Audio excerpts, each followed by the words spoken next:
नमस्कार दोस्तों, आप सभी पर माँ का आशीर्वाद और बजरंगबली की कृपा सदैव बनी रहे। आज का हमारा विषय बहुत महत्वपूर्ण है।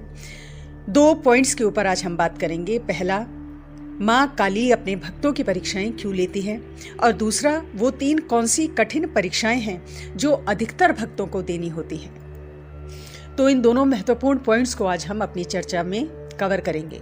सबसे पहला पॉइंट कि माँ अपने भक्तों की परीक्षाएं क्यों लेती हैं। माँ तो सुप्रीम पावर है, सर्वोच्च शक्ति है, उनसे कुछ भी छुपा नहीं है। किस व्यक्ति में कितनी सामर्थ्य है, क्या भाव है और किस प्रकार के भक्त प्रयास कर रहे हैं, ये सब माँ को पता है। तो फिर परीक्षा लेने के पीछे उद्देश्य क्या है? तो इन परीक्षाओं के द्वारा हमारे अंदर के सारे विकार, सारे ब्लॉकेजेस जो हमारे आसपास हैं, हमारे अंदर हैं, वो समाप्त होते हैं। साथ ही हमारे संचित कर्म कटते हैं और बिना कर्मों के कटे हुए उद्धार व्यक्ति का संभव नहीं।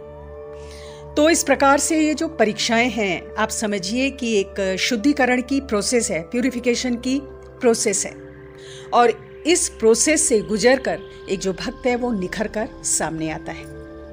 और जिस प्रकार भौतिक जगत में जब हम परीक्षाओं की तैयारी करते हैं, जितना हम ज़्यादा तैयारी करते हैं उतना ही ज़्यादा हमारे ब्रेन का विकास होता है, हमारी बुद्धि का डेवलपमेंट होता है। उसी प्रकार ऊर्जा जगत में, भक्ति के क्षेत्र में, अध्यात्म के मार्ग में जितनी ज़्यादा कड़ी परीक्षाओं से हम गुजरते हैं, उतना ही ज़्यादा हमारी ऊर्जा, हमारा आभा मंडल परिपक्व होता है और हमारी भक्ति भी माँ के प्रति उतनी ही गहरी होती है। और इन परीक्षाओं के द्वारा हमारी समझ विकसित होती है, खुद के प्रति भी और दूसरों के प्रति भी। और इन परीक्षाओं का एक एक अनुभव, एक एक बहुत बड़ा सबक होता है जो हमें हमारे जीवन का और परम सत्य का असली पाठ पढ़ाता है।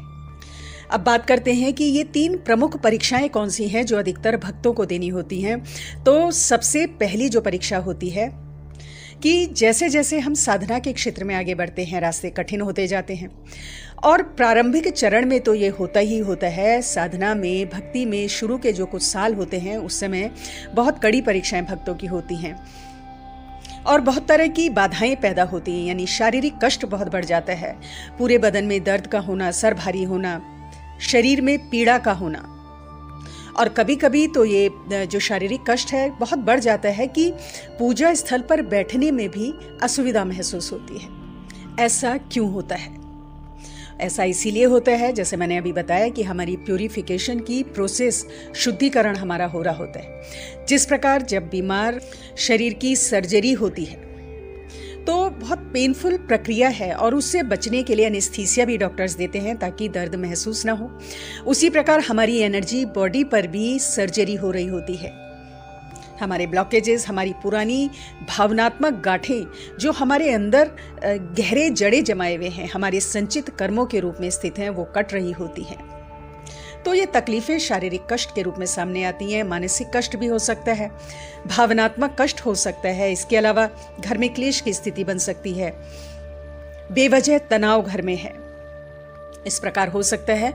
और जिस वजह से भक्तगण, साधकगण ध्यान नहीं लगा पाते हैं। और इन सब कष्टों से, चाहे वो मानसिक कष्ट है चाहे शारीरिक कष्ट, इनसे निपटने के लिए एक ही उपचार है कि एनेस्थीसिया है। वो निरंतर माँ के मंत्रों का जप, अपने इष्ट के मंत्रों का जप, उनके प्रति पूर्ण समर्पण। तो बहुत जल्द इस स्थिति से हम लोग उबर कर बाहर आ जाते हैं। दूसरा, पूजा और साधना का फल ना मिलना या फल मिलने में देरी होना। और ये परीक्षा अधिकतर सभी भक्तों की होती है। और साधना, पूजा, भक्ति मार्ग के जो प्रारंभिक साल होते हैं उसमें ऐसा होता है कि जीवन में कोई भी बदलाव नहीं आता, स्थिति और भी बुरी हो जाती है। हर दिन एक नई समस्या, नई चुनौती सामने होती है। और तब ऐसे में भक्त लोग निराश हो जाते हैं। उन्हें लगता है माँ सुन नहीं रही है, लेकिन ऐसा नहीं है। माँ सुन भी रही है, देख भी रही है और हर क्षण आपके मनोभावों को महसूस कर रही हैं, समझ रही हैं। फल मिलने में देरी का कारण होता है कि अभी आपकी ऊर्जा का स्तर जितना बढ़ना चाहिए उतना नहीं बढ़ा है। अभी आपकी स्पिरिचुअल अवेकनिंग, आध्यात्मिक ग्रोथ जितनी होनी चाहिए उतनी नहीं है, जिस फल की, जिस जीवन की आप आकांक्षा कर रहे हैं। अभी आपके कर्म उतने नहीं कटे हैं जितने कटने चाहिए। और जब ये सब चीज़ें हो जाती हैं, कट जाती हैं, तो माँ जब देंगी तो कुछ बड़ा ही देंगी।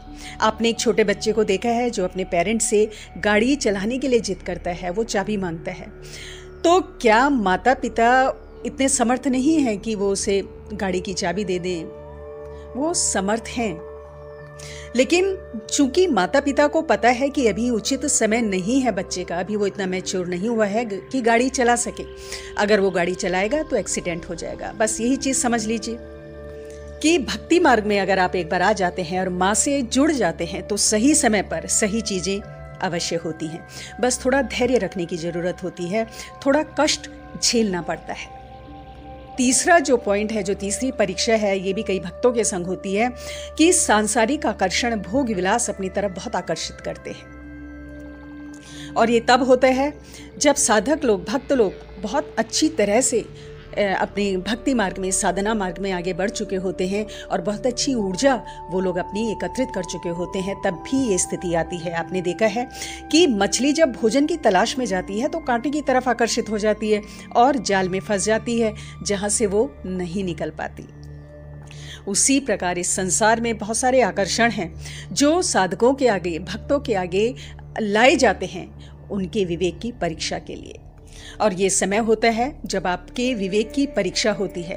बड़े बड़े साधक, अनुभवी साधक भी कई बार इस माया जाल में उलझ जाते हैं। पर स्त्री के प्रति आकर्षण, पर पुरुष के प्रति आकर्षण, सांसारिक भौतिक सुखों की अत्यधिक चाह होना, पैसे के प्रति मोह उत्पन्न होना, ये भी बाधा के रूप में अंदर से प्रस्फुटित होने लगते हैं। साथ ही अहंकार का भाव भी पैदा होता है जो कई साधकों के संग होता है, क्योंकि माँ की भक्ति में बहुत सारे बहुमूल्य अनुभव साधकों को होते हैं और उनकी ऊर्जा बढ़ जाती है। बहुत तरह से माँ मदद भी करती है, माँ अपने आसपास होने का अनुभव भी कराती है।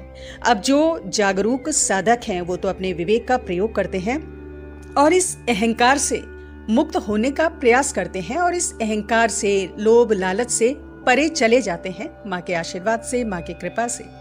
लेकिन वही कुछ ऐसे भी होते हैं जो विवेक का प्रयोग नहीं कर पाते हैं और साधना में जो उन्हें कुछ अनुभव हो रहे हैं या उन्हें उपस्थिति माँ की महसूस हो रही है, उनकी ऊर्जा आसपास महसूस हो रही है, इसको ही परम सत्य मान लेते हैं, अंतिम सत्य मान लेते हैं। उन्हें लगता है कि अब सब कुछ मिल गया। ऐसा नहीं है। ये तो आपकी साधना का जो चल रहा है, पथ चल रहा है, उसके बीच के पड़ाव हैं। अभी तो अंतिम लक्ष्य पहुंचने में आपका बहुत समय है। तो ये लोग भटक जाते हैं, अहंकार की स्थिति पैदा हो जाती है और जो ऊर्जा उन्होंने नाम जप से एकत्रित करी है वो ऊर्जा क्षीण हो जाती है। तो ये 3 परीक्षाएं, कड़ी परीक्षाएं भक्तों की होती हैं और इस समय सावधान रहने की जरूरत है। आज की वीडियो में इतना ही दोस्तों। अगली वीडियो में बहुत जल्द मिलती हूँ। तब तक के लिए अपना ध्यान रखें, स्वस्थ रहें, खुश रहें, मस्त रहें। जय माता दी, जय बजरंगबली।